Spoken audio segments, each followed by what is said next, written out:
Hello बच्चों, कैसे हैं आप। उम्मीद है कि स्वस्थ होंगे, मस्त होंगे। मैं डॉक्टर सुदेश कुमार गुप्ता बेटा आज आपसे डी और एफ ब्लॉक के कुछ एलिमेंट्स का डिस्कशन करने आया हूँ बेटा। बाकायदा बेटा मैंने क्या किया है कि जो क्वेश्चंस का सिलेक्शन है डी और एफ ब्लॉक के कुछ क्वेश्चंस डिस्कस करने आया हूँ। उन क्वेश्चंस का सिलेक्शन मैंने किस तरह से किया है बेटा कि एनसीईआरटी सामने रखी है और उन्हीं से क्वेश्चंस फ्रेम किए हैं बेटा सारे के सारे, और कोशिश की है कि पूरा चैप्टर बेटा उसके अंदर कवर हो जाए बेटा। देखिए बेटा, पहला क्वेश्चन अपन देखते हैं इसके अंदर, विच of following transition element does not exhibit variable oxidation states बेटा। तो पहली बात तो ये कि डी ब्लॉक वाले एलिमेंट्स में वेरिएबल ऑक्सीडेशन स्टेट्स एग्जिबिट करने की प्रॉपर्टी होती है। वो वेरिएबल ऑक्सीडेशन स्टेट्स दे सकते हैं क्योंकि उनके मतलब NS और N-1D में ज़्यादा एनर्जी गैप नहीं होता बेटा, इसलिए वो वेरिएबल स्टेट्स देते हैं। और कितनी देते हैं बेटा, कहाँ से कहाँ तक देते हैं, x से लेकर के x प्लस वाई तक की रेंज में देते हैं बेटा। x से लेकर के x प्लस वाई की रेंज में देते हैं बेटा। x की वैल्यू क्या है बेटा यहाँ पर, इलेक्ट्रॉन ऑफ NS, और y क्या है बेटा, y है unpaired electron of N-1D। Example से समझिए, manganese configuration organ 4s2 3d5, s के 2 इलेक्ट्रॉन है तो 2 से शुरुआत करेगा और कहां तक जाएगा भाई। इसमें अगर मैं कहूं x की वैल्यू कितनी होगी बेटा, s के इलेक्ट्रॉन गिन लो 2, और y की वैल्यू कितनी है बेटा, N-1D के अनपेयर्ड इलेक्ट्रॉन, और इसमें पांचों के पांचों इलेक्ट्रॉन अनपेयर्ड कंडीशन में ही होंगे बेटा, 5 ऑर्बिटल थे तो सेम एनर्जी के। तो बेटा y की वैल्यू हो गई 5, कहां से जाएगा, x से x प्लस वाई तक, मतलब 2 से लेकर x प्लस वाई 7 तक जाएगा। तो 2 3 4 5 6 7 कुछ एक्सेप्शन के साथ में बेटा ये वाली इसमें वेरिएबल स्टेट्स मैग्नीज में देख लो, मैग्नीज में ये वाली स्टेट देखने को मिलती है बेटा, ठीक है। बात करूं अगर मैं जिंक की, कॉन्फ़िगरेशन हो गया ऑर्गन 18 4s2 3d10, तो x की वैल्यू इसमें 2 है और y की वैल्यू कितनी है बेटा, 0 है, ध्यान रखें। N-1D के सारे इलेक्ट्रॉन नहीं लेते, उसके अनपेयर्ड इलेक्ट्रॉन लेने होते हैं बेटा। तो शुरुआत x से होगी और x प्लस वाई की भी वैल्यू 2 ही है, तो इसमें एक ही ऑक्सीडेशन स्टेट मिलती है बेटा, वेरिएबल इसके अंदर नहीं मिलती बेटा। स्कैंडियम की बात करें, कॉन्फ़िगरेशन क्या है बेटा, 4s2 3d1, तो x की वैल्यू 2 है और y की वैल्यू 1 है, तो कायदे से बेटा +2 से शुरू होकर +3 तक जाना चाहिए था, लेकिन इसमें +2 नहीं मिलता। अब इसको क्या हो गया ऐसा, एक्चुअली क्या हुआ कि स्कैंडियम जब 2 इलेक्ट्रॉन निकाल के +2 में आएगा तो उसे महसूस होगा कि 2 इलेक्ट्रॉन तो निकाल दिए, अगर एक और इलेक्ट्रॉन निकाल दूं तो बेटा बताओ क्या उसके पास में इनर्ट गैस कॉन्फ़िगरेशन आ जाएगा क्या बेटा, और वो स्टेबल कॉन्फ़िगरेशन होता है। इसलिए बेटा ये जब 2 इलेक्ट्रॉन निकालने की बात आती है ना, तो ये सीधे 3 इलेक्ट्रॉन ही निकालता है, 2 निकालता है, मैं तो सीधे 3 ही ले जाऊंगा आप। और ये हमेशा सिर्फ +3 देता है, ये हमेशा सिर्फ +3 देता है, ये हमेशा सिर्फ +2 देता है। तो क्या मैं 4th ऑप्शन टिक कर दूं क्या, गलत हो जाएगा। अब क्या हो गया, अब ये हुआ बेटा कि इसने एक और बोला है कि ट्रांजिशन मेटल, फोकस करें कि इसने ट्रांजिशन मेटल वर्ड भी तो बोला है कि इनमें से कौन सा ट्रांजिशन मेटल वेरिएबल स्टेट्स नहीं दे रहा। ये दोनों नहीं दे रहे, पर इसमें से जिंक ट्रांजिशन नहीं है ना बेटा। अरे डी ब्लॉक वाले ट्रांजिशन होते हैं, लेकिन जिंक, कैडमियम, मरकरी और यूयूबी ये ट्रांजिशन एलिमेंट नहीं है ना बेटा। ट्रांजिशन एलिमेंट की शर्त है कि उनकी किसी नॉर्मल स्टेट में या किसी भी ऑक्सीडाइज स्टेट में पार्शियल डी होना चाहिए। पार्शियल डी मतलब D1 से लेकर के D9 तक चल सकता है। D0 या D10 अगर है तो फिर उसे ट्रांजिशन एलिमेंट नहीं बोला जाता। तो बेटा जिंक की जो नॉर्मल स्टेट होती है उसमें भी D10 होता है, ये रहा। और जब +2 बनाता है, जिंक +2 ही बनाता है बेटा, बस इसके अलावा कोई नहीं देता, तो उसमें भी D10 तो रहता ही है भाई, s के इलेक्ट्रॉन चले जाएंगे तो भी। तो ये बेटा वेरिएबल स्टेट तो नहीं दे रहा, पर ये ट्रांजिशन एलिमेंट भी तो नहीं है, इसलिए ये नहीं आएगा। आंसर मुझे ए टिक करना पड़ेगा। ये सवाल मैंने फिर ये चीज सिखाने के लिए दिया है कि एग्जाम में कभी भी जल्दीबाजी ना करें। नेक्स्ट सवाल बेटा, विच of following order for given property is not correct. भारी भारी ऑर्डर दिए हुए, एटमाइजेशन, आयनाइजेशन, एसआरपी होगी 3+ से 2+ का। कुछ बच्चे क्या करते हैं, ये 3 ऑप्शन देखते हैं यही छोड़ देते हैं, बोले यार ये थोड़ी याद होता है। तो मैंने कब कहा कि याद होता है और याद करो। एक बार चौथा ऑप्शन देखो तो सही, कोशिश तो करो, क्या पता इसको सोल्व करने से हो जाए। हमेशा एक आदत रखो कि हर एक सवाल पे एक कोशिश तो बनेगी, हमेशा एक कोशिश तो बनती है ना बेटा, कम से कम एक कोशिश तो बनती है हर सवाल पे, एक सिंगल कोशिश तो बनती है ना। करके तो देखो एक बार बेटा कोशिश। वेनेडियम बेटा 23 नंबर 4s2 3d3 भाई s2d3, 2 इलेक्ट्रॉन चले गए तो बेटा भाई 4s2 3d3 था ना, ये लो खुश, अब तो 2 इलेक्ट्रॉन चले गए तो डी में 3 अनपेड इलेक्ट्रॉन बाकी है। क्रोमियम बेटा 4s1 3d5 होता है, 2 इलेक्ट्रॉन चले गए तो बेटा d4 बचेगा, 4 अनपेड इलेक्ट्रॉन। 4s2 3d5 2 चले गए तो d5 बचेगा, 5 अनपेड इलेक्ट्रॉन बेटा। और ये होता है 4s2 3d6, 2 चले गए तो d6 1 2 3 4 5 और 1 6, 4 अनपेड इलेक्ट्रॉन इसमें बाकी है बेटा। और spin only magnetic moment mu बराबर n इंटू n प्लस 2 का whole root Bohr magneton, n अगर ज्यादा तो म्यू भी ज्यादा और पैरा मैग्नेटिक नेचर भी ज्यादा।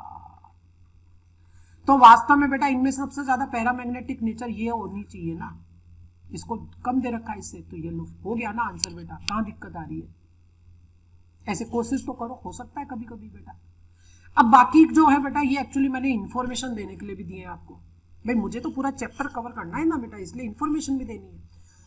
वेनेडियम का एटमाइजेशन एंथैल्पी बेटा 3D सीरीज में मैक्सिमम होता है और बेटा जिंक का मिनिमम होता है। जिंक के मिनिमम का तो कारण भी है कि इसके n-1d में एक भी अनपेड इलेक्ट्रॉन नहीं होता, तो इसमें मेटेलिक बॉन्ड ज्यादा बनते ही नहीं है बेटा, इसलिए उनको मेटल को दूर दूर करने के लिए ज्यादा टेम्परेचर देने की आवश्यकता, ज्यादा एनर्जी देने की आवश्यकता भी नहीं होती।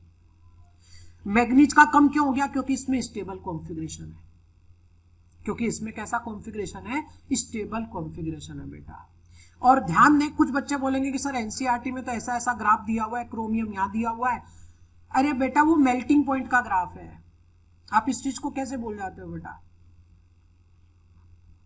आप टेबल देखिए एनसीईआरटी में, एक बार आप टेबल देखिए बेटा, ठीक है ना, टेबल देखिए आप एनसीईआरटी में। और वैसे भी देखा जाए तो वहां एक छोटा सा मतलब चाहे टाइपिंग में बोल दो आप, एक्चुअली एनसीईआरटी में आप टेबल देखो, एटमाइजेशन एंथैल्पीज की वैल्यू देखो और उसमें मैक्सिमम किसकी है, वेनेडियम की है बेटा, क्लियर है, मिनिमम जिंक की है। रही बात आयनाइजेशन एंथैल्पी की बेटा, तो 3D 4D 5D तीनों सीरीज में पहले मेंबर का मिनिमम और आखिरी मेंबर का मैक्सिमम होता है, यानी ये बात तो सही है।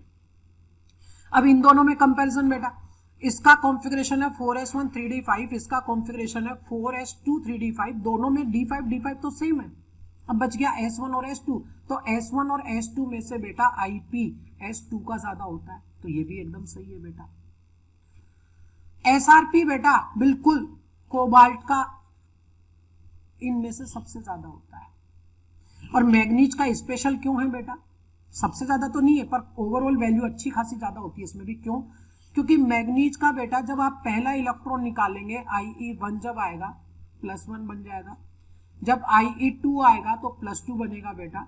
और जब ये मैग्नीज +2 बना तो इसमें D5 कॉन्फ़िगरेशन आ चुका, और जब आप तीसरा इलेक्ट्रॉन निकालेंगे ना बेटा तो एक स्टेबल कॉन्फ़िगरेशन में से इलेक्ट्रॉन निकालेंगे, जो कि इतना आसान नहीं है, तो इसका तीसरा इलेक्ट्रॉन का निकलना मुश्किल होता है, इसलिए इसका बेटा जो 3+ वाला SRP है वो बढ़ जाता है आयरन और क्रोमियम दोनों से, और कोबाल्ट का तो इनसे भी ज्यादा होता है बेटा। SRP सिर्फ IE पर डिपेंड नहीं करता, 3 बातों पर डिपेंड करता है ना, सब्लिमेशन एंथैल्पी, आयनाइजेशन एंथैल्पी और हाइड्रेशन। तो ओवरऑल तो सबसे ज्यादा कोबाल्ट का है और मैग्नीज का इन दोनों से ज्यादा होता है, ये भी सही है। आपका आंसर तो बेटा कैसे होना था वो मैंने आपको कंसेप्चुअली सिखा दिया, बाकी मैंने इंफॉर्मेशन दे दी। नेक्स्ट सवाल है बेटा कि correct order of oxidizing power is. पहले तो एक चीज ये देखिए बेटा, आपने इनर्ट पेयर इफेक्ट नाम सुना होगा मेरे हिसाब से, पी ब्लॉक में आप सुनते हैं बेटा। इनर्ट पेयर इफेक्ट में क्या पढ़ा जाता है कि ऊपर से नीचे जाने पर दो कम स्टेट की स्टेबिलिटी, मतलब लोअर स्टेट की स्टेबिलिटी बढ़ती है। उदाहरण में यही ले लेता हूं, काशी गए शंकर प्रभु, इनकी +4 स्टेट और इनकी +2 स्टेट, ऊपर से नीचे जाने पर बेटा इसमें +2 स्टेट जो है इसकी स्टेबिलिटी बढ़ती जाती है, +2 स्टेट की स्टेबिलिटी बढ़ती चली जाती है बेटा, और +4 की कम होती चली जाती है। लेकिन आपस में भी अगर कंपेयर करें तो यहां तक अभी भी +4 ज्यादा स्टेबल है टिन तक, और इसके लिए ये ज्यादा स्टेबल हो जाता है। तो बात क्या आती है बेटा कि टिन के लिए अभी भी +4 ज्यादा स्टेबल है as compare to +2, as compare to +2 बेटा।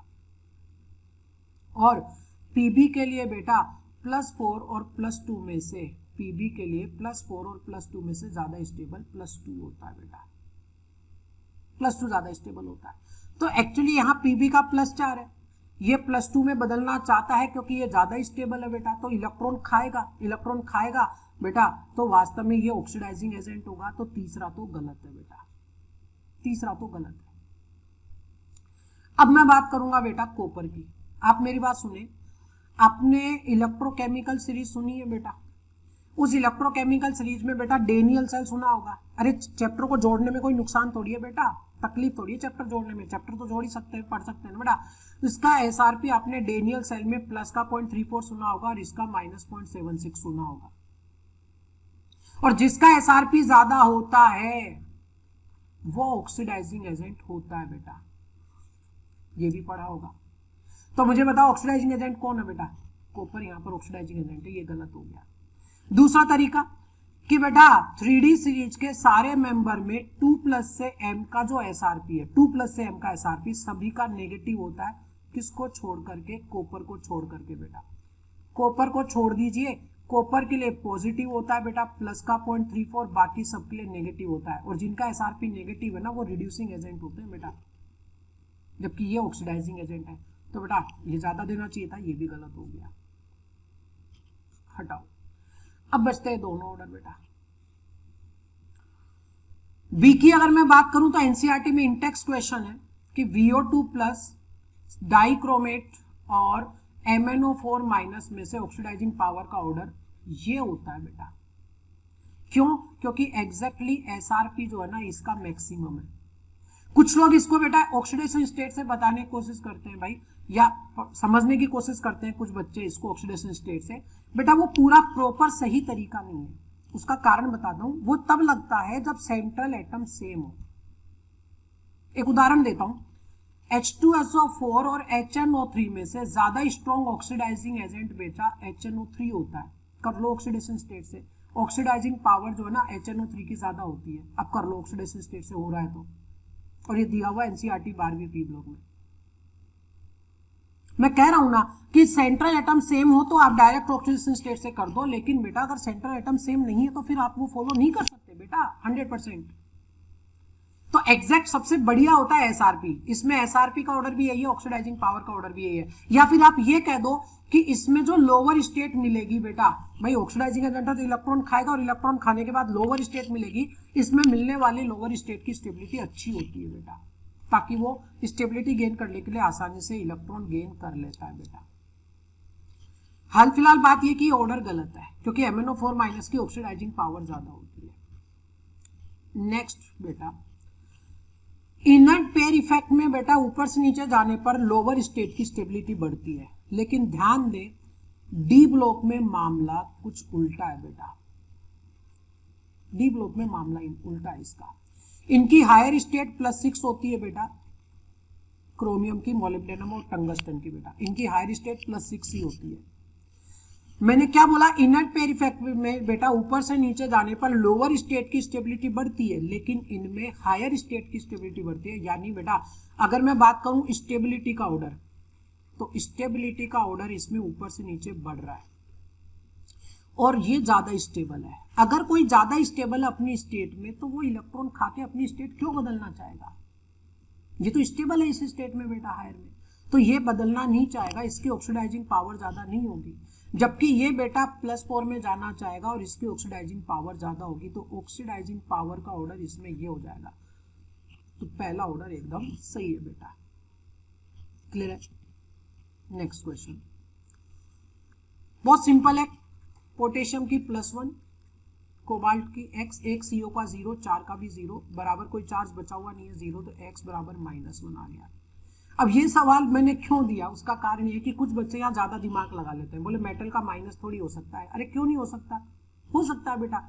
अगर सिनर्जिक बॉन्डिंग हो रही हो, सुनो मेरी बात, अगर सिनर्जिक बॉन्डिंग हो रही हो तो मेटल की लोअर स्टेट बेटा इवन जीरो माइनस ये भी एग्जिस्ट कर सकती हैं, और उसका उदाहरण है सीओ के साथ में।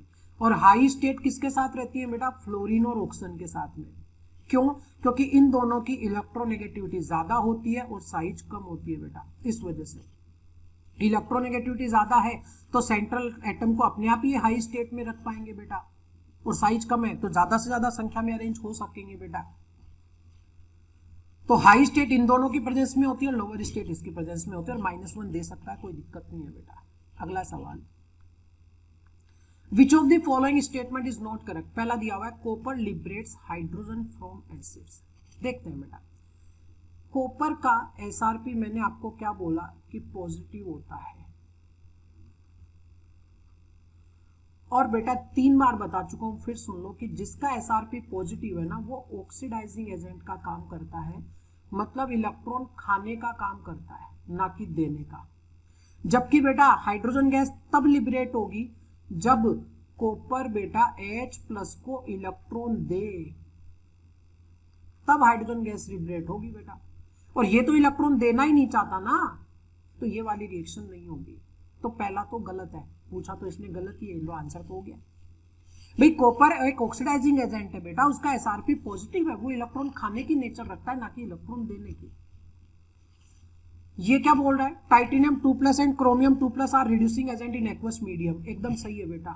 अभी बताता हूं, मैंने थोड़ी देर पहले क्या बोला था कि 3D सीरीज के जितने भी एलिमेंट है सबका 2+ से M वाला एसआरपी नेगेटिव होता है एक्सेप्ट कॉपर। बस कॉपर के लिए पॉजिटिव होता है बेटा, बाकी सबके लिए नेगेटिव होता है। और जिनका एसआरपी कम है, इवन नेगेटिव है, वो तो होते ही रिड्यूसिंग एजेंट अच्छे खासे बेटा। भाई जिनका एसआरपी पॉजिटिव है वो ऑक्सीडाइजिंग एजेंट है बेटा, जितना ज्यादा एसआरपी ऑक्सीडाइजिंग पावर उतनी ज्यादा, और एसआरपी अगर कम है रिड्यूसिंग एजेंट हो जाएगा बेटा, नेगेटिव है तो रिड्यूसिंग एजेंट हो जाएगा। तो ये दोनों रिड्यूसिंग एजेंट होंगे, एकदम सही है बेटा। नेक्स्ट क्या बोल रहा है, due to capacity to form double bond highest oxidation state of manganese is found with oxygen. ठीक है, देखते हैं बेटा, मैग्नीज की हाईएस्ट स्टेट जो है ना वो +7 संभव है। हायर स्टेट बेटा या तो फ्लोरीन के साथ होगी या ऑक्सीजन के साथ होगी। अब इन दोनों में से बेटा पहले फ्लोरीन जाएगा। फ्लोरीन ने बोला ऑक्सीजन को कि भाई तू रुक, मैं जा रहा हूं। बोले क्या हुआ, बोले देख मेरी EN भी तेरे से ज्यादा है और मेरी साइज भी तेरे से कम है, तो मैं ज्यादा बेटर हूं तेरे से। ठीक है, ऑक्सीजन ने बोला भाई हमें तेरा ही हक है, तू ही जाएगा पहले। फ्लोरीन चला गया मैग्नीज के पास। इसने देखा कि भाई हाई इलेक्ट्रोनेगेटिव है, कोई दिक्कत नहीं है, बोला आजा। अब बेटा फ्लोरीन अरेंज होना शुरू करता है, एक फ्लोरीन, दूसरा फ्लोरीन, तीसरा फ्लोरीन और चौथा फ्लोरीन। अब 5वां फ्लोरीन यहां वेट कर रहा है, जाए कहां। इसके बाद स्टेरिक हिंड्रेंस आ गया। क्या आ गया, स्टेरिक हिंड्रेंस। स्टेरिक हिंड्रेंस आ गया तो 5वें फ्लोरीन के लिए जगह ही नहीं है बेटा। मैक्सिमम कितने अरेंज हो पाए, सिर्फ 4। तो क्या इसको +7 तक ले जा पाए, नहीं बेटा, +4 तक। अब बेटा 3 फ्लोरीन गए थे 7, 3 फ्लोरीन लौट के वापस आए। जब लौट के आए तो ऑक्सीजन ने पूछा कि बोले क्या समस्या हुई, तुम वापस कैसे आ गए। बोले यार वो 4 से ज्यादा अरेंज नहीं कर रहा। बोले क्या हुआ, बोले स्टेरिक हिंड्रेंस हो रहा है। तो ऑक्सीजन ने सोचा कि यार फिर मैं क्या करूं। तो ऑक्सीजन बेटा ऑफर लेके गया, बोला मैं एक साथ डबल बॉन्ड बना सकता हूं, 2 बॉन्ड से जुड़ सकता हूं एक साथ। तो बेटा इसने डबल बॉन्ड बनाने शुरू कर दिए। भाई बेटा देखो 4 से ज्यादा अरेंज तो नहीं हो सकता था, ये तो शर्त थी बेटा, लेकिन इसने क्या किया बेटा, डबल बॉन्ड बनाने शुरू कर दिए। और जैसे ही चौथा ऑप्शन आ रहा है बेटा, 6 तो बन चुके, +6 में तो जा चुका, और ये एक और आया तो ये +7 हो गया। और ऐसे इसने हाथ ऊपर कर दिया, बोले बस।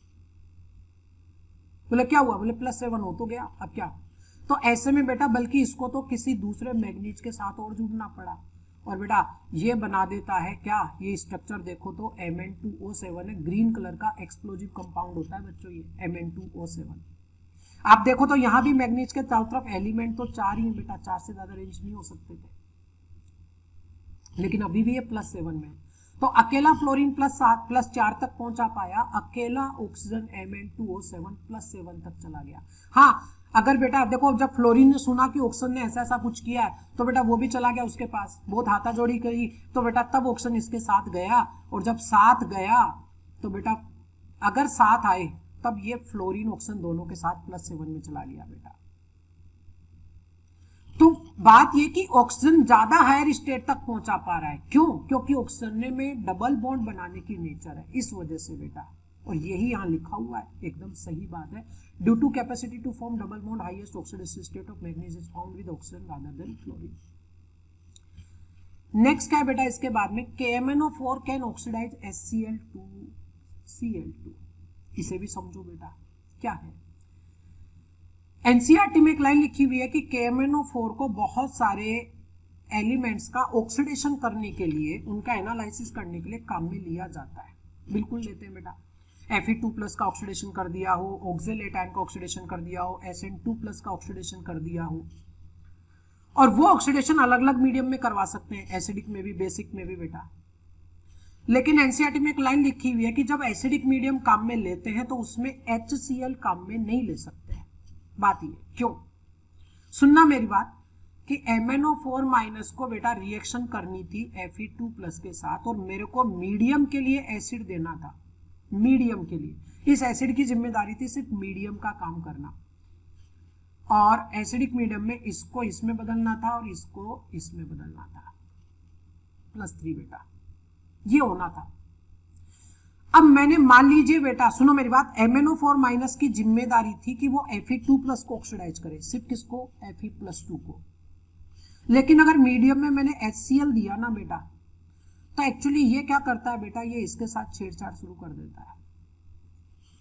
ये लो बात गड़बड़ हुई कि इसको रिएक्शन करनी थी सिर्फ Fe2+ के साथ, पर ये HCl के साथ रिएक्शन करके और इसको भी ऑक्सीडाइज करना शुरू कर देता है। अब बेटा मुझे बताओ बात खराब होगी कि नहीं होगी, एक्सपेरिमेंट तो खराब हो गया भाई, मुझे एक्चुअली सिर्फ इसको ऑक्सीडाइज करवाना था, जबकि इसने इसके साथ भी ऑक्सीडेशन शुरू कर दिया। तो बेटा इसे काम में नहीं ले सकते, क्यों? क्योंकि ये HCl को या Cl- को Cl2 में ऑक्सीडाइज कर देगा। दोनों बोले जा सकते हैं कि MnO4- HCl को Cl2 में ऑक्सीडाइज कर देगा, या ये भी कह सकते हो कि HCl KMnO4 को रिड्यूस कर देगा। बात एक ही है बेटा, और HCl को काम में नहीं ले सकते। डाइल्यूट H2SO4 काम में ले सकते हैं बेटा मीडियम के लिए, HCl काम में नहीं ले सकते, क्योंकि HCl का KMnO4 ऑक्सीडेशन कर देगा या HCl KMnO4 का रिडक्शन कर देगा। क्लियर है सभी बच्चों को? नेक्स्ट क्वेश्चन बेटा, विच of following is correct about reaction between KMnO4 and oxalic acid. देखो बेटा KMnO4 मतलब क्या है, MnO4- है, ऑक्सैलिक एसिड से ऑक्सलेट आयन मिलेगा, और एसिडिक मीडियम दिया हुआ है, नहीं देता तो भी ऑक्सैलिक एसिड खुद भी तो एसिड है, ये बेटा ऑक्सीडाइजिंग एजेंट का काम करते हुए बेटा Mn+2 में बदल जाएगा और इसको CO2 में बदल देगा। एक मैग्नीज था बेटा +7 स्टेट का, 2 कार्बन है बेटा +6 स्टेट के, एक मैग्नीज है +2 का, 2 कार्बन है बेटा। देखो एक कार्बन का +4 होगा तो 2 कार्बन का +8 होगा। 2 में क्यों लिया, क्योंकि x का कंपेरिजन x से 2x का 2x से होगा। पहला स्टेटमेंट बोल रहा है कि rate of reaction becomes faster after initiation, एकदम सही स्टेटमेंट है बेटा। क्यों? क्योंकि इस रिएक्शन में प्रोड्यूस होने वाला Mn2+ कैटलिस्ट का काम कर देता है, और अगर किसी रिएक्शन में कोई प्रोडक्ट बनने के बाद कैटलिस्ट का काम शुरू कर दे तो उस प्रोसेस को बोलते हैं ऑटो कैटालाइसिस, और ये किसका काम कर रहा है, ऑटो कैटलिस्ट का, कि खुद रिएक्शन में बना और खुद ने ही बेटा कैटालाइसिस रिएक्शन शुरू कर दी। MnO4- रिड्यूस टू MnO2, बेटा रिड्यूस तो हो रहा है लेकिन MnO2 में नहीं हो रहा बेटा, किस में हो रहा है, Mn2+ में। MnO2 में तो तब होता ना जब आपने बेटा इसको डाइल्यूट बेसिक या न्यूट्रल मीडियम दिया होता, डाइल्यूट बेसिक या न्यूट्रल मीडियम दिया होता तो MnO2 में बदलता बेटा। अगला पॉइंट, ठीक है, बैलेंसिंग की बात कर दी बेटा इसने, तो देखिए इधर कि भैया यहाँ रिडक्शन हो रहा है और चेंज आ रहा है 5 का, यहाँ ऑक्सीडेशन हो रहा है बेटा, चेंज आ रहा है 2 का, तो ये 2 क्रॉस में और ये 5 क्रॉस में आएगा। अब बेटा मुझे इस बात ये बताओ कि इसके 5 मोलों की आवश्यकता है 2 मोल को रिड्यूस करने के लिए। 5 मोलों की आवश्यकता कितने मोल के लिए बेटा, 2 मोल के लिए, जबकि इसने कितने मोल के लिए लिखा, 1 मोल के लिए, तो गलत हो गई भाई। 5 की आवश्यकता 2 के लिए है ना बेटा, 1 के लिए तो 2.5 से काम चल जाता, तो ये भी गलत है। तो आंसर कौन सा हो जाएगा बेटा 6 नंबर में आपका फर्स्ट आपका आंसर हो जाएगा। क्लियर है ना बेटा। इस सवाल में बेटा बहुत सारी इंफॉर्मेशन है, ऑटो कैटालाइसिस वाला प्रोसेस आ गया, साथ में ये भी आ गया कि एसिडिक मीडियम में किस में कन्वर्ट होता है, साथ में रिएक्शन को बैलेंस करना भी आ गया बेटा आपको। इसी तरह से मैंने सवाल लिखे बेटा कि मैक्सिमम चीजें कवर हो सके, एक एक सवाल में कम से कम 2-2 3-3 कॉन्सेप्ट में सिखा सकूं। इसे आप अच्छे से देखिए बेटा, तो यहां तक का जो हिस्सा है ना ऊपर ऊपर का बी तक का, ये हिस्सा अगर आप पहचान पाओ तो पोटेशियम परमैंगनेट की प्रिपरेशन का हिस्सा है कि पायरोलुसाइड ब्राउन कलर या डार्क ब्राउन या ब्लैक दोनों बोलते हैं बेटा। होता क्या है, एक मेंबर होता है MnO4 2- जिसे क्या बोलते हैं बेटा मैग्नेट आयन, ग्रीन कलर इसका होता है, और 2 ऑक्सीजन सिंगल बॉन्ड वाले माइनस के और 2 ये, और इसमें बेटा p पाई d पाई बॉन्ड होते हैं दोनों। मैग्नीज की स्टेट यहाँ +6 है। एक मेंबर होता है MnO4- जिसे क्या कहते हैं बेटा पर मैग्नेट आयन, और इसका पर्पल कलर होता है बेटा पर्पल। तो बेटा इसमें एक ऑक्सीजन तो सिंगल का और बाकी 3 डबल के होते हैं बेटा मैग्नीज +7 का, और इसमें भी p पाई d पाई बॉन्ड होते हैं। ये पर मैग्नेट आयन है। ये स्टेबल होता है बेटा बेसिक मीडियम में, जबकि ये स्टेबल होता है एसिडिक में, लेकिन एसिडिक में भी तब स्टेबल होता है जब साथ में कोई रिड्यूसिंग एजेंट ना हो, विदाउट रिड्यूसिंग एजेंट। कुछ बच्चे बाद में कंफ्यूज होते हैं, बोले सर आपने तो बोला था कि एसिडिक में स्टेबल होता है, तो फिर बदल कैसे रहा है, रिएक्शन कैसे कर रहा है। मैंने एक चीज अब लिख दी है बेटा, क्या कि विदाउट रिड्यूसिंग एजेंट। ये एसिडिक में तब तक स्टेबल रहता है जब तक साथ में कोई रिड्यूसिंग एजेंट ना हो। अगर रिड्यूसिंग एजेंट आया तो ये ऑक्सीडाइजिंग एजेंट का काम करके रिएक्शन कर जाएगा। ठीक है,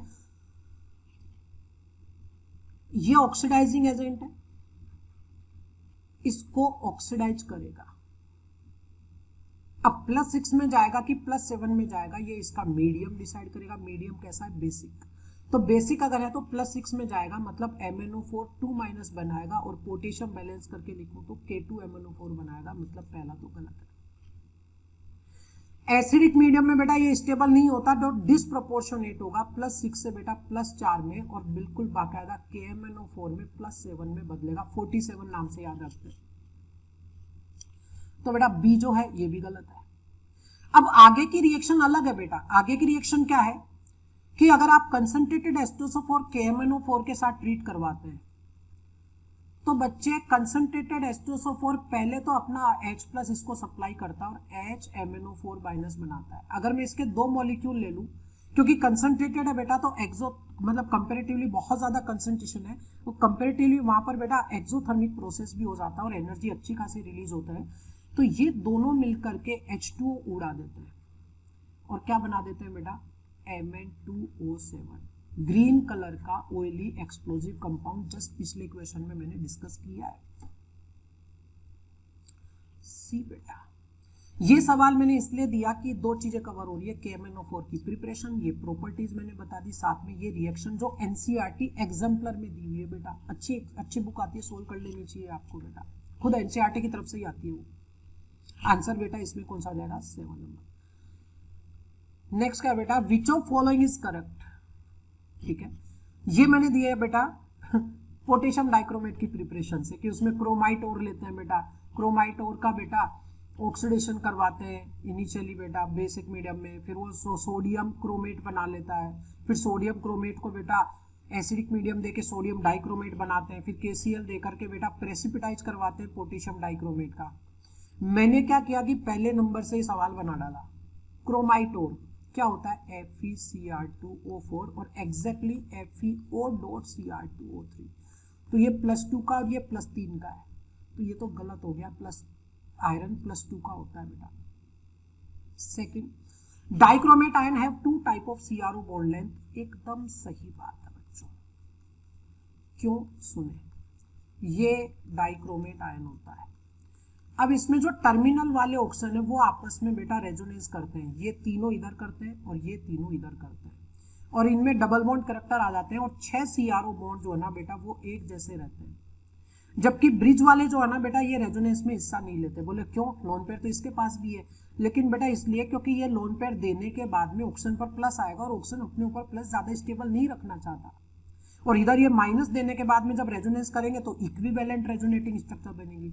तो दोनों मिलकर के बेटा एक पॉजिटिव फैक्टर क्या आ जाता है कि इधर से ये इक्विवेलेंट बना रहा है तो ये बहुत खुश है, और इधर से ये तकलीफ में आएगा इलेक्ट्रॉन देते ही, तो बेटा ये इसको अवॉइड ही कर देते हैं, फिर बोले तू साइड में ही रहे, ये खुशी खुशी रेजोनेंस कर रहा है, ये तकलीफ के साथ करेगा, तो बेटा हटाओ ना इसको फिर। तो रेजोनेंस इन तीन में चलता है बेटा, बीच वालों में नहीं चलता। तो बीच वालों में इनमें बेटा डबल बॉन्ड करैक्टर नहीं है, सिंगल बॉन्ड करैक्टर है, तो ये जो ब्रिज वाले जो बेटा दोनों ब्रिज वाले CRO बॉन्ड है उनकी बॉन्ड लेंथ ज्यादा हो जाती है और इन 6 से अलग होते हैं। तो बेटा dichromate hand 2 type of CRO bond length, एकदम सही बात है, बी वाला तो एकदम सही है। नेक्स्ट बच्चों, sodium dichromate should be preferred over potassium dichromate, गलत बात बेटा। क्यों? अरे भैया इसको देखो, वॉल्यूमेट्रिक एनालिसिस में क्या होता है कि किसी एक की कंसंट्रेशन पता होती है और उसकी सहायता से दूसरे की कंसंट्रेशन मेजर करते हैं।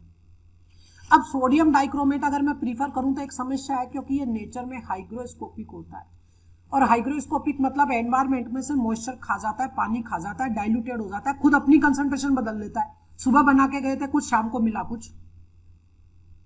तो बेटा ऐसे को अपन बेटा एज ए स्टैंडर्ड कैसे काम में लेंगे बताओ? इसको प्रीफर नहीं करते। अरे ये खुद अपनी कंसंट्रेशन बदल देता है हवा में पड़ा पड़ा बेटा, इसलिए इसको प्रीफर नहीं करते। किसको प्रीफर करते हैं? पोटेशियम डाइक्रोमेट को। तो ये गलत हो जाएगा, और आपका बेटा 8 नंबर में आंसर कौन सा हो जाएगा भैया? बी आपका आंसर हो जाएगा बेटा, कि जो डाइक्रोमेट है उसमें 2 तरह की CRO बॉन्ड लेंथ होती है। नेक्स्ट क्वेश्चन बेटा, in which option correct reason of their colour is given. ठीक है भैया, कलर का सही कारण पूछा है। MnO4 2- बेटा थोड़ी देर पहले मैंने बोला था कि इसमें ग्रीन कलर होता है। कुछ बच्चे सोचते हैं कि सर 4 ट्रांसफर स्पेक्ट्रा ही तो है इसके अंदर, नहीं है।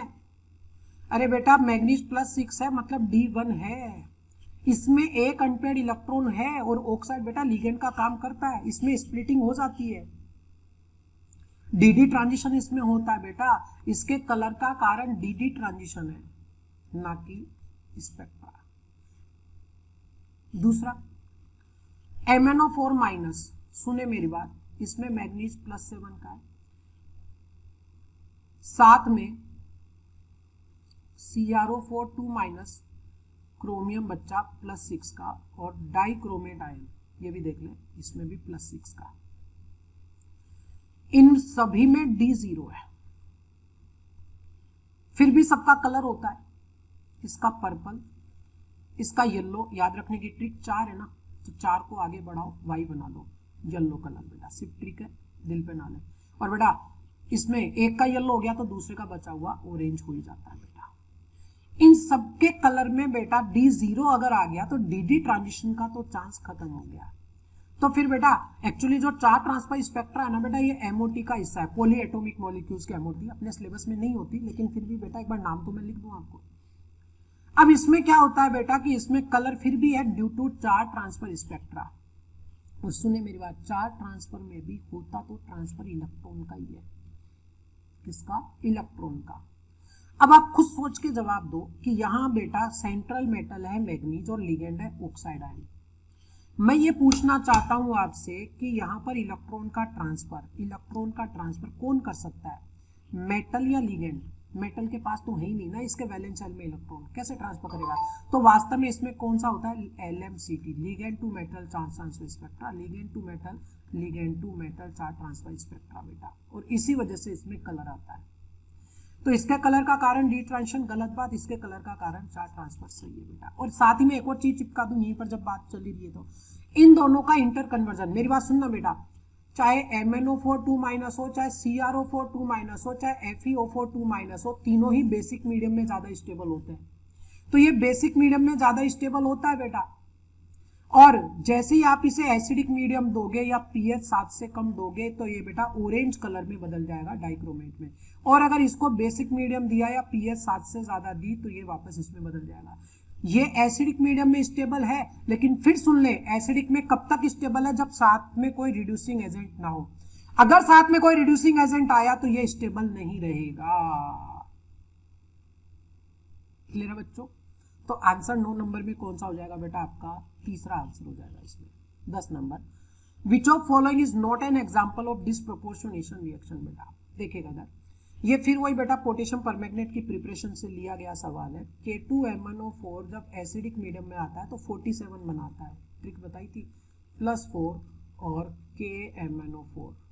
तो बेटा देखो +6 से +4 रिडक्शन हो गया, +6 से +7 ऑक्सीडेशन भी हो गया, और डिस्प्रोपोर्शनेशन में यही तो होता है कि एक साथ एक ही एलिमेंट की सेम स्टेट का रिडक्शन भी ऑक्सीडेशन भी हो। तो पहला तो है। कॉपर प्लस को जब एक्वस मीडियम दिया जाता है तो बेटा वो कॉपर +2 और कॉपर में कन्वर्ट होता है। उसका कारण क्या है, सुने बेटा कि साइज जो है +1 और +2 में से +2 की छोटी है, तो हाइड्रेशन जो है ना बेटा वो +1 और +2 में से +2 का ज्यादा होता है। हाइड्रेशन ज्यादा होगा तो रिलीज एनर्जी ज्यादा हो जाएगी बेटा, और रिलीज एनर्जी अगर ज्यादा होगी तो स्टेबिलिटी बढ़ जाएगी बेटा। एनर्जी रिलीज हो गई तो स्टेबिलिटी ज्यादा आ जाएगी बेटा, और नेचर में काम स्टेबिलिटी के लिए होता है, इसलिए ये रिएक्शन हो जाएगी। अब इस रिएक्शन में बेटा एक इलेक्ट्रॉन का ट्रांसफर हो रहा है, पहली बात तो ये। दूसरी बात कि बेटा इसका ऑक्सीडेशन हो गया +1 से +2 में जब गया, और बेटा इसका क्या हो गया, रिडक्शन जब +1 से 0 में गया, तो ऑक्सीडेशन भी हुआ रिडक्शन भी हुआ, वो भी एक जैसी स्टेट का। तो बेटा ये भी डिस्प्रोपोर्शनेशन है। बेटा मैं कोशिश कर रहा हूं पूरा चैप्टर कवर करने की, आप लोग बेटा अच्छे से पढ़ें इसको। KMnO4 को जब गर्म करोगे बेटा तो KMnO4 को गर्म करने पर ये बेटा क्या क्या बनाता है, K2MnO4 प्लस MnO2 साथ में ऑक्सीजन रिलीज करता है बेटा। तो ये +7 से बेटा +6 और +4 में बदल गया। कुछ बच्चों को लगता है कि ये भी तो डिस्प्रोपोर्शनेशन है, नहीं है बेटा। डिस्प्रोपोर्शनेशन में एक ऑक्सीडेशन एक रिडक्शन होना चाहिए, जबकि यहां दोनों रिडक्शन हो रहे हैं बेटा। ये डीकंपोजिशन तो है, क्या है ये, डीकंपोजिशन, लेकिन ये डिस्प्रपोर्शनेशन नहीं है। तीसरा डी वाला बेटा 12वीं पी ब्लॉक की रिएक्शन है, इसलिए मैंने दे दी, नाराज ना हो, एनसीईआरटी में है। नाइट्रोजन +3 स्टेट में और नाइट्रोजन इस स्टेट में बेटा डिस्प्रोपोर्शनेशन दे सकता है, 25 नंबर देता है।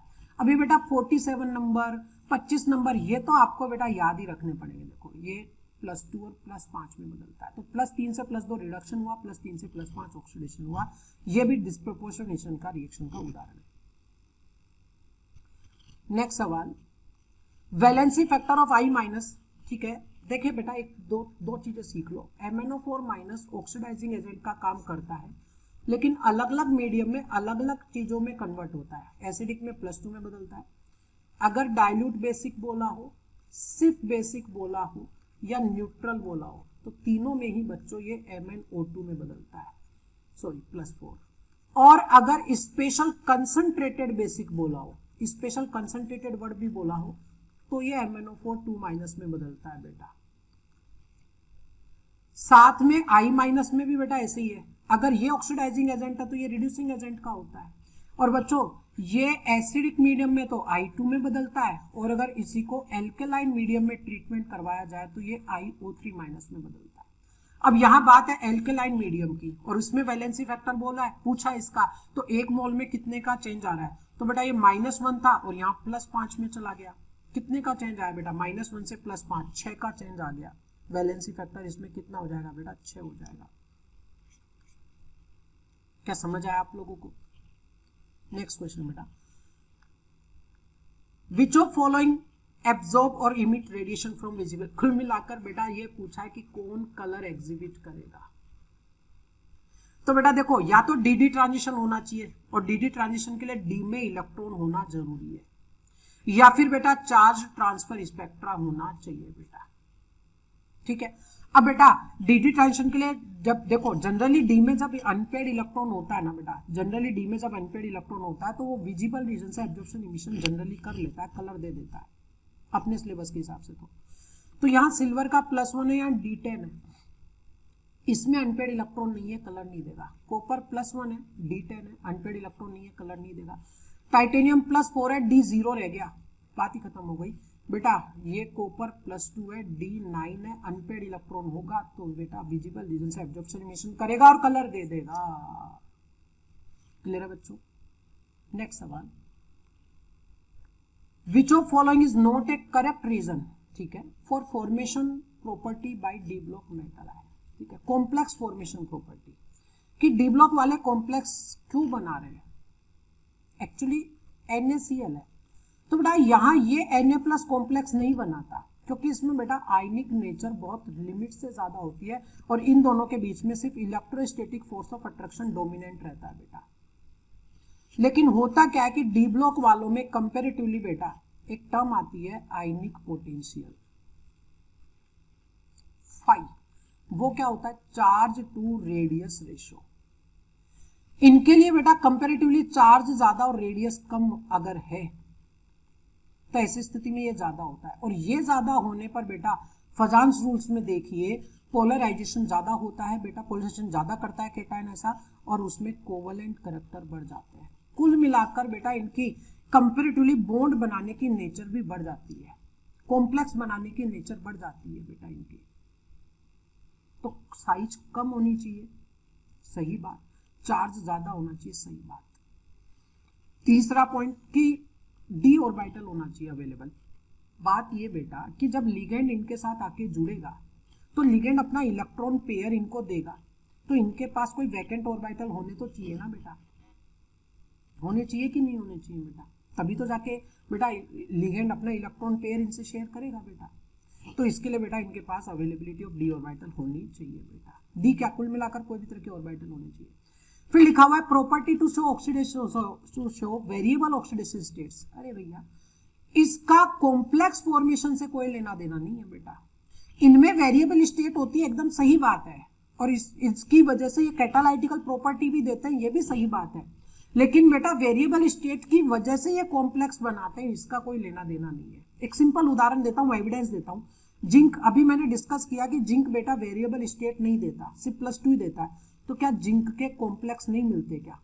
बोलो, मिलते हैं ना बेटा, खूब मिलते हैं। अब बताओ वेरिएबल स्टेट ये तो नहीं दे रहा था ना, फिर भी ये कॉम्प्लेक्स बना रहा है।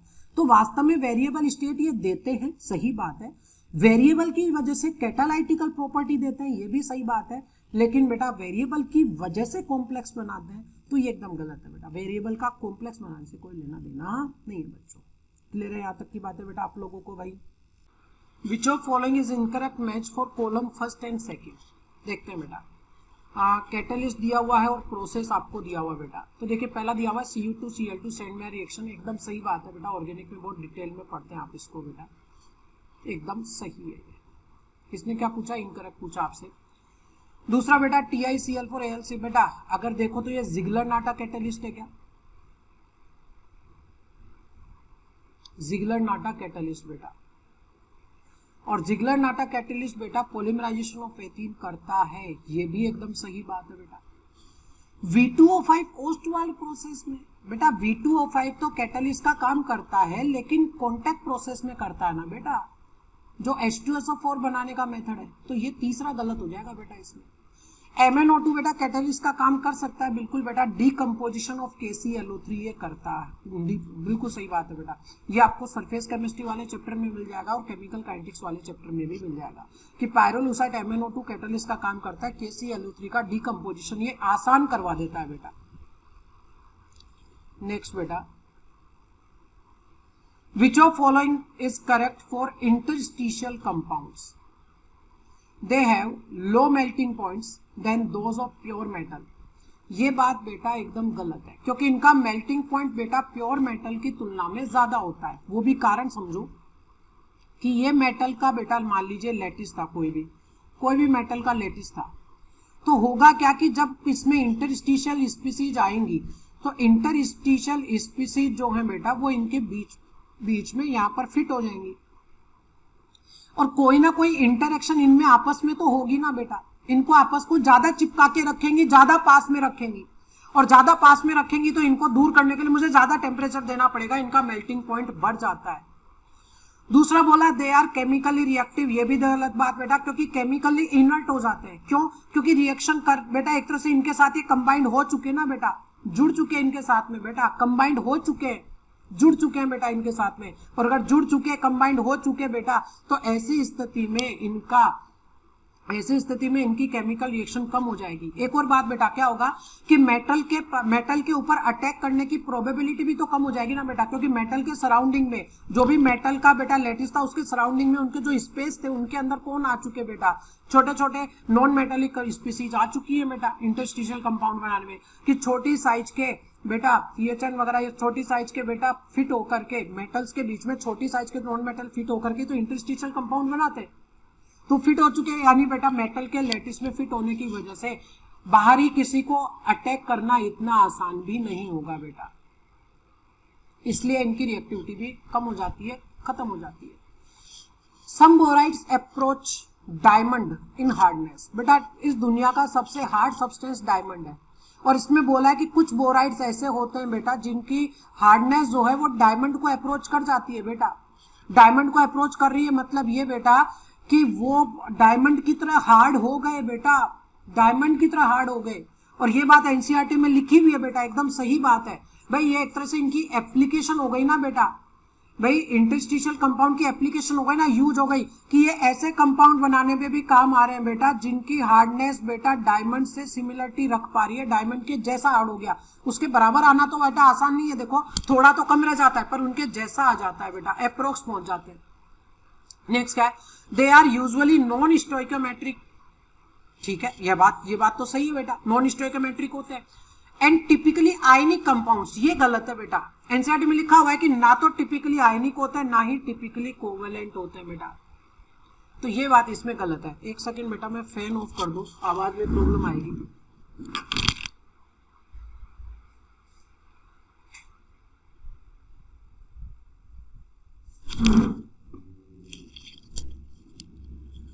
हाँ बेटा नेक्स्ट देखिए इसके बाद में,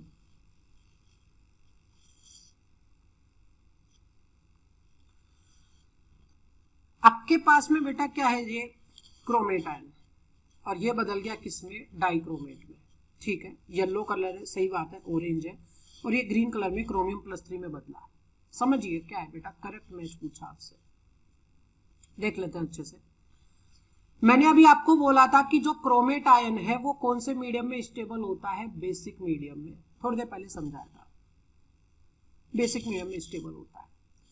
अगर आप इसे बेटा, अच्छा इसमें क्रोमियम +6 स्टेट में है, इसमें भी +6 स्टेट में, अगर आपने इसको एसिडिक मीडियम दिया तो बेटा ये डाइक्रोमेट में कन्वर्ट होगा, ऑरेंज कलर मिलेगा। कौन सा मीडियम देना है, एसिडिक, और आप सब जानते हो कि CO2 बेटा एक एसिडिक ऑक्साइड है, क्यों है, क्योंकि बेटा पानी में जाने पर ये बेटा H2CO3 कुल मिलाकर एक एसिड प्रोड्यूस करेगा बेटा,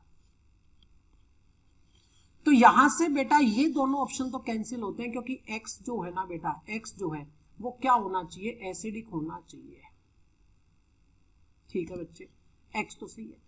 फिर Y क्या बोला गया बेटा कि Y जो है, सुनो मेरी बात, बेसिक मीडियम होना चाहिए, बेसिक होना चाहिए बेटा, बेसिक होगा तभी वापस कन्वर्ट हो पाएगा, जबकि SO2 ये भी बेटा नॉन मेटल का ऑक्साइड है और ये भी नेचर में कैसा होता है, एसिडिक होता है, तो बेटा ये तो गया। अब बचता है, देखो बेटा आप फोकस करो, ये Y लिखा था मैंने यहाँ और यहाँ Z लिखा हुआ है बेटा, कुछ बच्चे तो यही नहीं देखेंगे, YZ मैंने यहाँ बदल दिए चीजें बेटा, कुछ बच्चे बोलेंगे कि एरर हो गई सवाल मेरे, कैसे हो गई, यहाँ Y था यहाँ Z है, फोकस तो कर, Z भी तो कुछ है ना बेटा, थोड़ी देर पहले मैंने कहा था कि ये वाला एसिडिक मीडियम में स्टेबल होता है, लेकिन तब तक जब तक साथ में कोई रिड्यूसिंग एजेंट ना हो, और बच्चों SO2 एक अच्छा खासा रिड्यूसिंग एजेंट होता है, ये रिड्यूस कर सकता है, और क्रोमियम +6 को +3 में रिड्यूस करता है, ग्रीन कलर देता है बेटा। एग्जैक्ट कंपाउंड बताऊं क्या बनता है, तो एग्जैक्ट कंपाउंड बनता है, देखो बेटा Cr2O7 2- और SO2 के साथ रिएक्शन होने पर बेटा ये तो खुद बदल जाता है SO4 2- में, इसको बदल देता है क्रोमियम +3 में बेटा, तो क्या मिल जाएगा, Cr2SO4 का होल थ्राइस, इसका ग्रीन कलर मिलेगा बेटा, तो आंसर कौन सा हो जाएगा इसमें बेटा, बी नंबर आपका आंसर हो जाएगा इसके अंदर। समझ आया क्या आप लोगों को कि भाई देखो X हो गया CO2, बेसिक हो ही नहीं सकता था, अब बेटा Y और Z अलग अलग लिखे है ना बेटा, तो Y तो आपको बेसिक मीडियम चाहिए था वापस से, जो कि ये होता नहीं है बेटा, और Z बेटा रिड्यूसिंग एजेंट आपको चाहिए था जो इसको रिड्यूस कर सके, तो SO2 एक अच्छा खासा रिड्यूसिंग एजेंट है, बेटा मैं फिर कह रहा हूं कि सवाल हमेशा ऐसे करें जो पूछा गया है वो बताएं, ना कि वो जो आपको आता है, ध्यान रखना बेटा। Next question, which of following has paramagnetic property. भाई सीधी सी बात है, अनपेड इलेक्ट्रॉन अगर होंगे तो पैरामैग्नेटिक प्रॉपर्टीज होने का चांस भी रहेगा बेटा, सीधी सी बात है। अब बच्चों एलिमेंट बेटा देखिए इधर, इसका एटॉमिक नंबर है 70, इसका 71, 58 और 64। आपको आना चाहिए बेटा। ये डी ब्लॉक का नहीं है बेटा, सॉरी लेंथेनम डी ब्लॉक का नहीं है बेटा, ध्यान रखना। क्या है?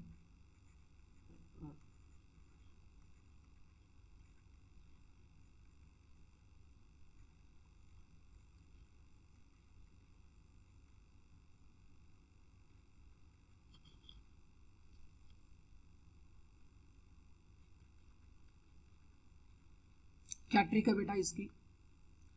इसकी ट्रिक है, देखो इधर बोल रहा हूं मैं, सीने पर नदियां पीएम की समाई, यूं गदगद तब दिल हुआ। सीने पर नदियां पीएम की समाई, यूं गदगद तब दिल हुआ, अरे टमाटर यूं ही लुट गए। ये ट्रिक है बेटा इसकी। या दूसरी ट्रिक, सीने पर नदियां पीएम की समाई, यूं गधे ने तब ड्राई क्लीन होकर तुम्हें यू आर ब्यूटीफुल का। दोनों में से जो सच हो आपके अच्छे लगे वो ट्रिक याद करो। 58 से शुरू होता है बेटा, ये डी ब्लॉक का है बेटा, ध्यान रखना ना।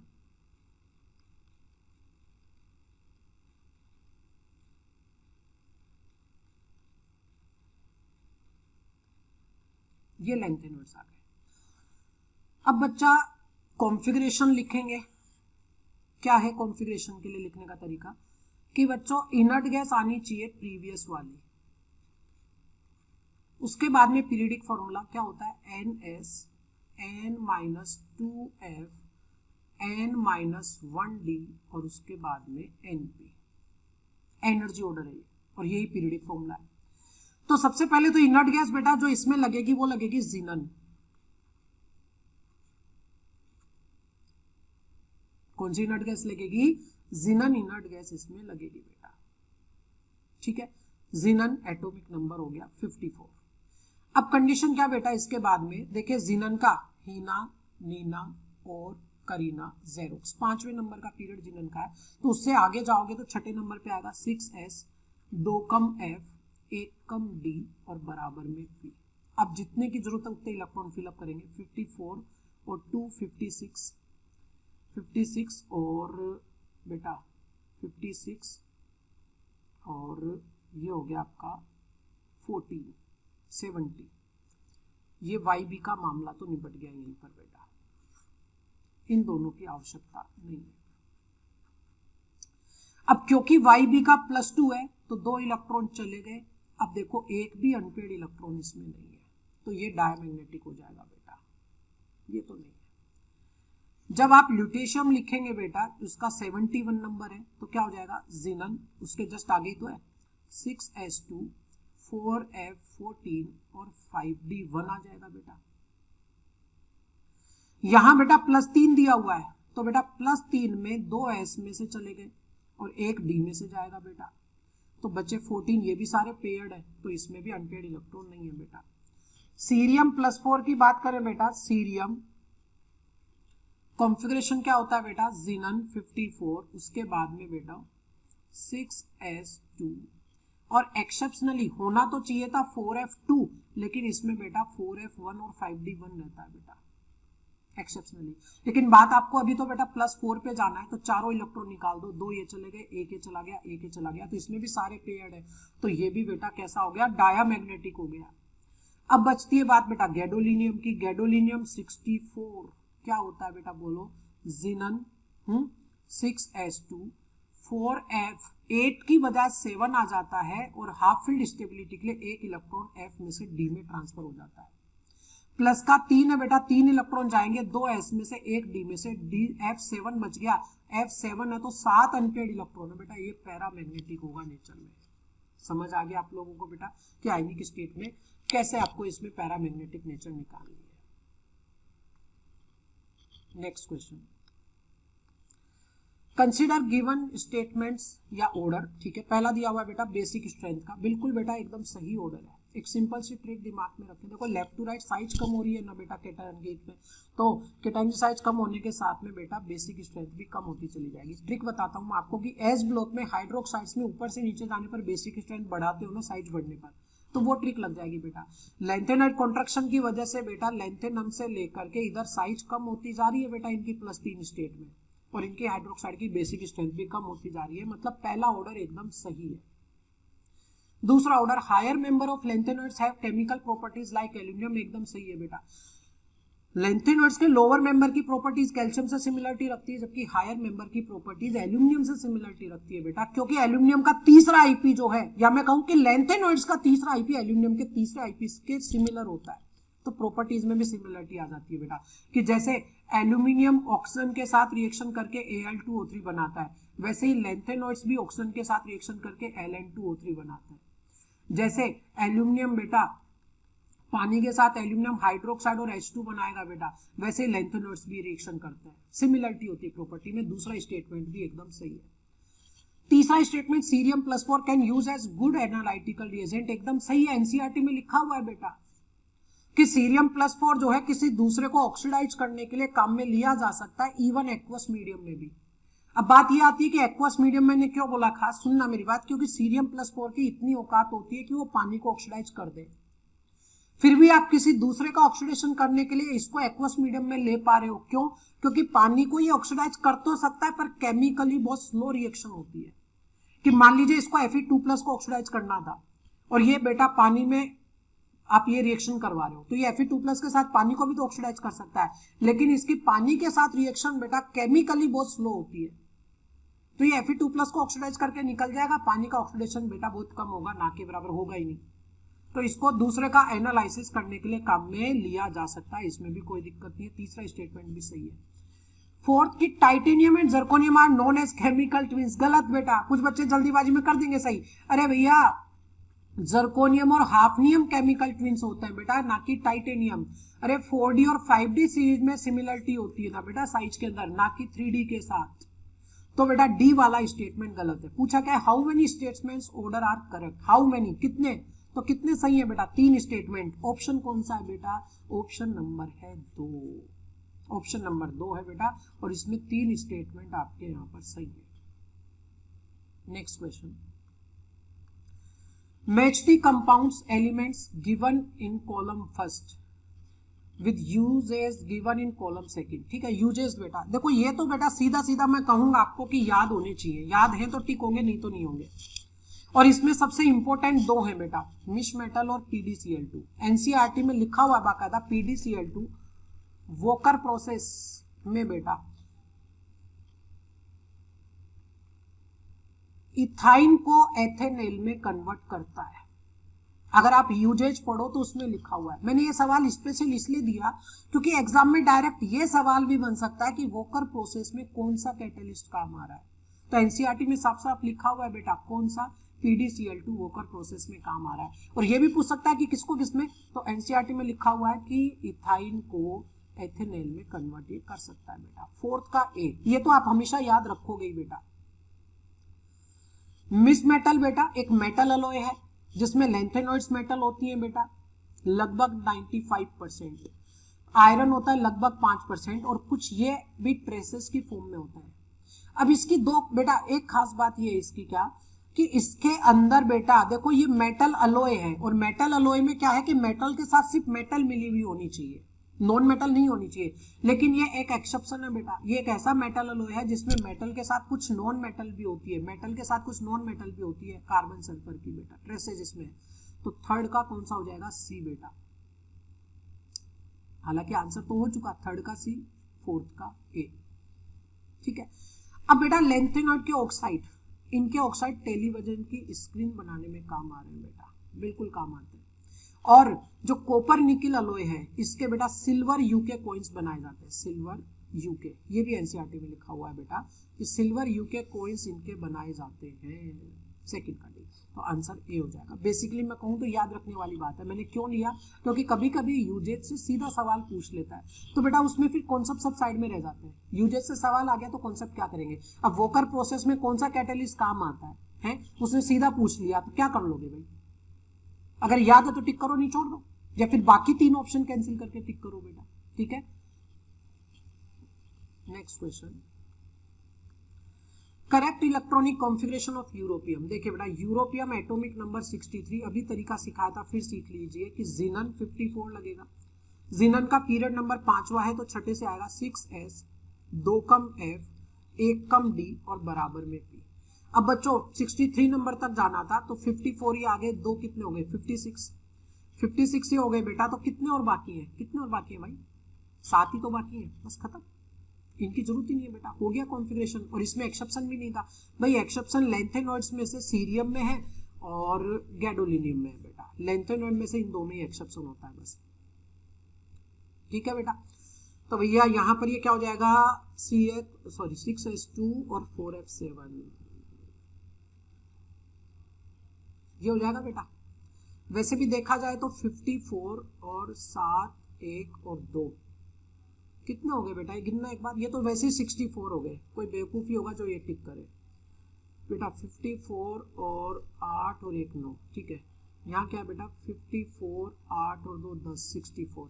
ये दोनों तो वैसे हवा में उड़ रहे हैं बेटा, हवा में गायब हो जाएंगे ये तो बेटा, ठीक है। अब इन दोनों में से ये तरीका मैंने आपको सिखा दिया है बेटा, आंसर आपको समझ आ गया मेरे हिसाब से। Next question, the inner transition metals that shows maximum possible oxidation states. बेटा याद रखने की ट्रिक है बेटा, नापू, क्या नापू, नेपच्यूनियम और प्लूटोनियम बेटा जो एक्टिनॉइड्स हैं उनमें वेरिएबल स्टेट मिल सकती है, क्यों, क्योंकि 7s, 6d और 5f में एनर्जी गैप ज्यादा नहीं होता, तो इनमें वेरिएबल स्टेट्स मिल सकती है बेटा। और ये तो वैसे भी बेटा ट्रांजिशन मेटल है, ना कि इनर ट्रांजिशन मेटल, तो ये तो वैसे उड़ गया। और नेपच्यूनियम और प्लूटोनियम दोनों +7 तक चले जाते हैं बेटा, कहाँ तक चले जाते हैं, +7 तक। एनसीईआरटी एग्जाम्पलर का सवाल है ये, एग्जैक्टली मैं कहूँ तो आपको बेटा एनसीईआरटी एग्जाम्पलर का सवाल है ये, वहीं से लिया है मैंने, वहीं से एज इट इज सवाल उठाया बेटा, वो मल्टीपल चॉइस था, मैंने उसको सिंगल चॉइस में बदल दिया बेटा। तो याद रखो क्या, नापू, एक्टिनॉइड्स में से मैक्सिमम ऑक्सीडेशन स्टेट्स कौन देते हैं बेटा, नापू देते हैं, नापू। नेक्स्ट है बच्चा, which of following statement is incorrect. बड़े भारी स्टेटमेंट दिए हुए, lanthanoid contraction is dominant over transition contraction, बात तो सही है बेटा। Due to poor shielding of f than d, बिल्कुल सही बात है बेटा, कि एग्जैक्टली कॉन्ट्रैक्शन का कारण ही बेटा शील्डिंग इफेक्ट का ऑर्डर है, एस से कम, पी से कम, डी से कम एफ, जब एन की वैल्यू सेम हो, कि 4s, 4p, 4d, 4f, तब बात बेटा। एक्चुअली एफ का सिग्मा कम है, सुनो मेरी बात बेटा, एक टर्म आती है Z effective, effective nuclear charge बेटा, जो अट्रैक्शन को रिप्रेजेंट करता है। अगर एफ का सिग्मा कम है तो जेड इफेक्टिव ज्यादा होगा, तो नेट अट्रैक्शन ज्यादा होगा, अट्रैक्शन ज्यादा होगा तो इलेक्ट्रॉन क्लाउड को न्यूक्लियस के पास बुलाएगा, और इलेक्ट्रॉन क्लाउड न्यूक्लियस के पास आ गया तो साइज छोटी हो जाएगी बेटा। अब वास्तव में बेटा इस कॉन्ट्रैक्शन का कारण है सिग्मा का कम होना, डी और एफ का सिग्मा कम है, और देखो डी से भी कम है एफ का, तो एफ के लिए इफेक्ट ज्यादा डोमिनेंट आएगा, तो पहला तो एकदम सही है बेटा। दूसरा, actinoid contraction is dominant over lanthanoid contraction, बात तो ये भी सही है, due to poor shielding by 5f। देखो बेटा एफ में भी क्या है कि यहाँ पर मैंने क्या कहा था आपको कि प्रिंसिपल क्वांटम नंबर n की वैल्यू सेम है, लेकिन यहाँ प्रिंसिपल क्वांटम नंबर बदल गया बेटा। तो बेटा मुझे बताइए न्यूक्लियस से ज्यादा दूर कौन सा होगा, एफ वाला और भी दूर होगा, और उसके जो ऑर्बिटल है बेटा वो और भी डिफ्यूज होंगे, और भी डिफ्यूज होंगे, तो ऐसे में उसका जो बेटा शील्डिंग है वो और भी कम हो जाएगा, पुअर हो जाएगा बेटा, और भी कम होगा। और फिर बात है कि सिग्मा अगर और भी कम हो गया तो जेड इफेक्टिव और भी ज्यादा आ जाएगा, तो बेटा अट्रैक्शन और भी ज्यादा होगा, तो अट्रैक्शन ज्यादा होगा तो कॉन्ट्रैक्शन भी ज्यादा होगा, तो दूसरा स्टेटमेंट भी सही है बेटा। तीसरा, actinoids shows variable oxidation states due to large energy gap. अरे लार्ज एनर्जी गैप थोड़ी बेटा, लेस एनर्जी गैप होता है, एनर्जी गैप कम होता है बेटा इन तीनों में। अगर लार्ज एनर्जी गैप होगा तो फिर इलेक्ट्रॉन आसानी से कैसे निकल पाएगा बेटा, लेस एनर्जी गैप होता है। तीसरा स्टेटमेंट गलत है बेटा। Next, lanthanides gives H2O gas on reaction, सही बात है बेटा। एल्यूमिनियम के जैसे रिएक्शन करवा दो आप तो बेटा अपने आप मामला सेट हो जाएगा। क्लियर है मेरे हिसाब से। अगला सवाल बेटा, among given oxides amphoteric oxide is, सुनो मेरी बात कि भाई Cr2O3 इसमें से एम्फोटेरिक है बेटा। क्या ट्रिक है? जनाबे वाली सबसे अच्छा पंजाबी सॉन्ग गाया करो। ZNO, Al2O3, Sb2O3, As2O3, PbO, PbO2 दोनों, बेरिलियम ऑक्साइड, SNO, SNO2 दोनों, Ga2O3 और बेटा Cr2O3, ये सब एम्फोटेरिक है। ये तो है ही, आंसर तो आपका हो गया। अब बात क्या की Mn2O7, सुने मेरी बात बेटा, Mn2O7 जिसमें मैग्नीज +7 स्टेट का, CrO3 +6 का और V2O5 +5 का, ये बेटा बोल दिए जाते हैं नेचर में कैसे? एसिडिक। सुनते जाओ। अभी एक बात और सुने फोकस करके, एनसीईआरटी में V2O5 के लिए कुछ लिखा हुआ है क्या?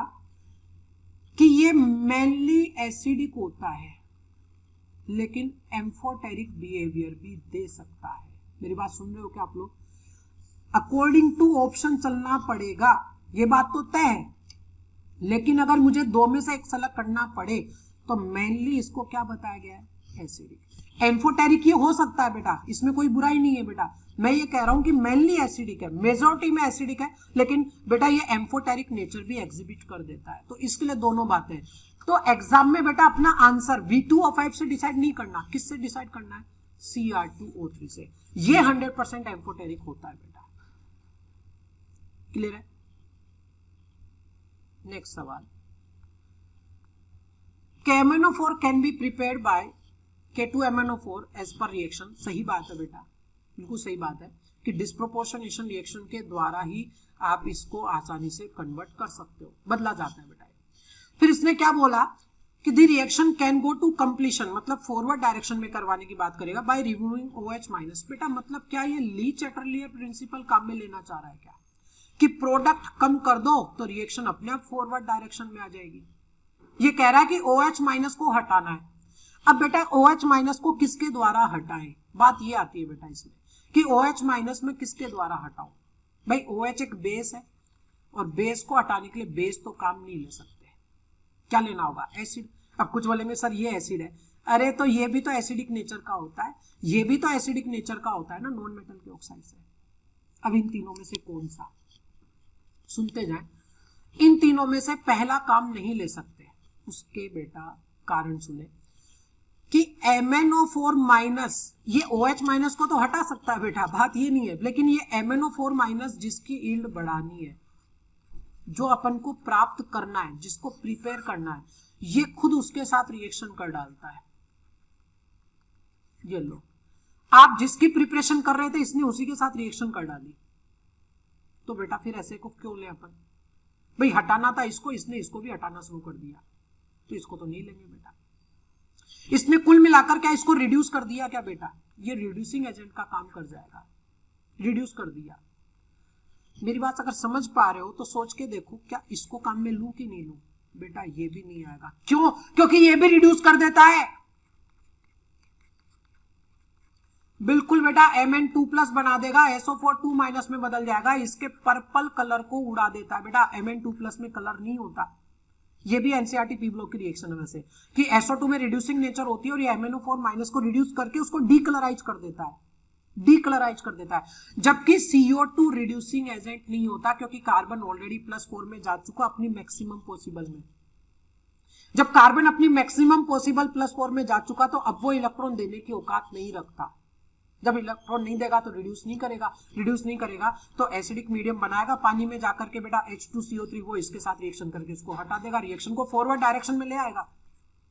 इवन ये वाली जो रिएक्शन है ना बेटा, MnO4- को डिक्लोराइज करने वाली, इस रिएक्शन को SO2 की आइडेंटिफिकेशन में काम में ले सकते हैं, जब SO2 और CO2 में डिफरेंस कर रहे हो तो, कि SO2 रिड्यूस करेगा, डिक्लोराइज करेगा, जबकि CO2 डिक्लोराइज नहीं कर पाएगा। किसको? MnO4- को। क्लियर है। यहाँ KOH तो काम में लेने का कोई मतलब ही नहीं था, बेस था। ये दोनों काम में इसलिए नहीं लिए, एसिडिक नेचर तो थी पर साथ में रिड्यूसिंग थे, और वो जिसका प्रोडक्ट बना रहे थे उसी को सल्टा रहे हैं बेटा, इसलिए काम में नहीं लिया। नेक्स्ट है all copper second halide are known. ठीक है भैया, मतलब ये कि CuF2 है, CuCl2 है, CuBr2 है एक्सेप्ट आयोडाइड। अच्छा, मतलब ये नहीं है, क्यों कि भाई कॉपर +2 को I- जो है ये एक अच्छा रिड्यूसिंग एजेंट है बेटा, क्योंकि एक्चुअली रिडक्शन पावर जो होती है ना बेटा वो क्या होती है, F- से ज्यादा, Cl- से ज्यादा, Br- से ज्यादा I-, और I- की रिडक्शन पावर ज्यादा होने के कारण ये कॉपर +2 को कॉपर +1 में रिड्यूस कर देता है बेटा। I- रिड्यूस कर रहा है तो ये क्या, ये रिड्यूसिंग एजेंट है, तो ये क्या होगा, ऑक्सीडाइजिंग एजेंट बेटा। Cu एग्जिस्ट कर सकता है, पर Cu2I2 ये भी एग्जिस्ट कर सकता है, ध्यान देना बेटा, ये भी +1 ही तो है, और Cu एग्जिस्ट नहीं करेगा। आयोडाइड इज बल्कि आयन, कोई लेना देना नहीं। Cu2+ oxidises iodide to iodine, एकदम सही बात है भाई, ये ऑक्सीडाइजिंग एजेंट है, ये रिड्यूसिंग एजेंट है, तो रिड्यूसिंग एजेंट का ऑक्सीडेशन होगा, कौन करेगा, कॉपर 2+ करेगा बेटा, I2 बनाएगा, दूसरा तो एकदम सही है। नेक्स्ट क्या है, Cu2+ हैज मोर नेगेटिव, कोई लेना देना नहीं है बेटा भाई, रिडक्शन से थोड़ी लेना देना इसका, और Cu2+ has higher smaller size, sorry has smaller size बेटा, इसका भी इस रिडक्शन से कोई लेना देना नहीं है बेटा। एक्चुअली इसने क्यों रिड्यूस किया, क्योंकि I- की रिडक्शन पावर ज्यादा थी, और वो कॉपर +2 को कॉपर +1 में रिड्यूस करता है। अगर I- रिड्यूस कर रहा है तो खुद का क्या होगा, ऑक्सीडेशन होगा बेटा। क्लियर है बेटा, तो मस्त रहिए, स्वस्थ रहिए, पढ़ते रहिए अच्छे से बेटा आप लोग, बस इतना कहूंगा मैं आपको। पूरा चैप्टर कवर करने की मैंने कोशिश की है, हो सके तो NCERT की रीडिंग लगा लीजिए, और ये सवाल आप अच्छे से सोल्व कर लीजिए बेटा। ओके बेटा, थैंक यू वेरी मच।